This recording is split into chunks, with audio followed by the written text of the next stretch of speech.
Bonjour à tous. Décidément, la lutte contre l'État islamique ne va pas être facile. En abattant un avion militaire russe hier, le Figaro estime que la Turquie a saboté la coalition contre Daesh.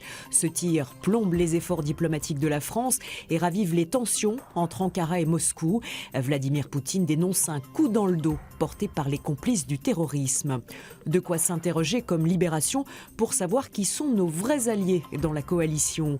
États-Unis, Russie, Turquie, Arabie Saoudite ou Iran, tout le monde se retrouve engagé dans le conflit syrien, mais pour des raisons diamétralement opposées.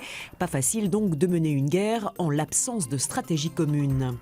Pourtant, le temps presse, le terrorisme a encore frappé hier, déplore aujourd'hui en France. La Tunisie est à nouveau martyrisée après l'explosion d'un bus de la garde présidentielle en plein cœur de la capitale.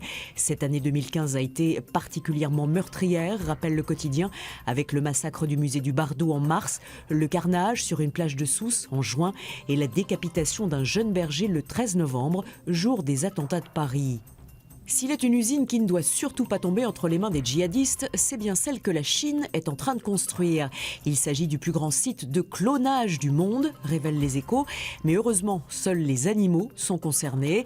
Objectif, fabriquer en série des chiens et des chevaux et jusqu'à 1 million de vaches par an. Une façon plutôt étrange pour les Chinois de pallier leur manque de terres agricoles. On termine avec une course de voitures hors du commun. Ce n'est pas l'équipe qui en parle, mais le cahier Sciences et Médecine du Monde. Le coup d'envoi de cette compétition internationale sera donné après-demain à Toulouse et elle verra s'affronter les plus petits bolides au monde. Pas des miniatures pour enfants, mais des véhicules moléculaires mesurant moins de 3 nanomètres de long, soit environ 100 000 fois plus fin qu'un cheveu.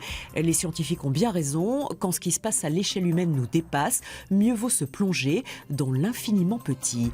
Belle journée à tous.